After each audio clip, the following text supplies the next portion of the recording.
The Buffalo Bills beat the New York Jets in week 2, but that doesn't mean it was all good news, and I'm a little concerned about what it means for the upcoming matchup against the Dolphins. I'm Adam Zientek with A to Z Sports. Let's talk about it.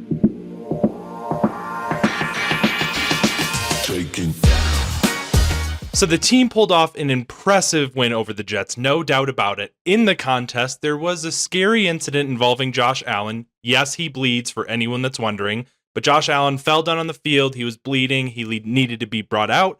He was later brought back on the field after an impressive play from Mitch Trubisky. But to the bad news. Okay, so Matt Milano could be seen on the sideline late in the contest, and he just wasn't making it into the game. Now, Tracy Wolfson said that he was on snap counts, that they shouldn't be worried, but comments made immediately after the game by Sean McDermott have me a little concerned about his availability. Now, early on in the contest, it was clear to see, bright as day, Matt Milano was a force. On the very first play on defense, there he was. His number was already rip-raring, ready to go.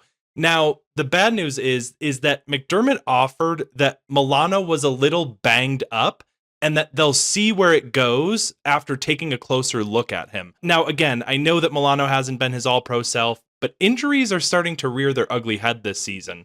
Before the contest even began, the team announced that Ed Oliver would be out. We knew that. But also Taron Johnson, who is one of the most underrated defensive players across the entire league. Now, no speculation, but it's just Sunday, so we don't know what's going to happen during the week.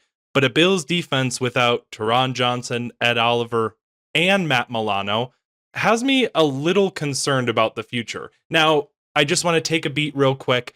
I really appreciate everyone watching these videos, and it would really help me out if you could leave a like, maybe leave a comment underneath to let me know who your underrated player of the game was, or leave a comment to let me know that you're not really worried at all about Matt Milano being out. So, after 40 points allowed in week 1 against the Ravens, the Buffalo Bills eliminated the Jets from the contest. In the first half alone, the Bills allowed only 2 completions, which is insane. And one of the biggest names on the team for defense was that of Joey Bosa. Now, Joey Bosa signed a 1-year deal with Buffalo, and he's looking worth every single penny. Not only did he get another forced fumble in this contest, but after having a big day, he could be seen on the sidelines waving to Jets fans, and I know for a fact that that's something that the Bills Mafia is going to eat up. Now, another big point of emphasis on the defense, they deserve the biggest shout out in the world.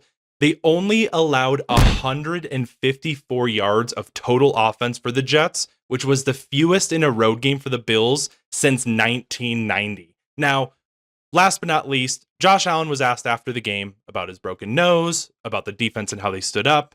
And while it's not about Matt Milano, Allen's comments about the defense after the game were just perfect. So I want to end with that.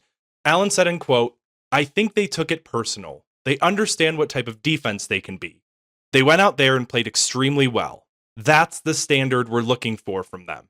They understand that, but very proud of how these guys attacked the entire week of practice. Stepped up at the occasion. Now, on a short week, we got to do the same thing again on Thursday."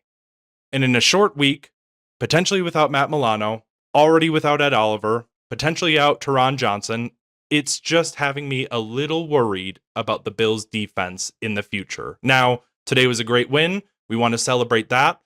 And to end, in the wise words of Josh Allen, do good, be good, God bless, and go Bills. And thank you, Jordan, for making me look perfect in the editing room. Appreciate you.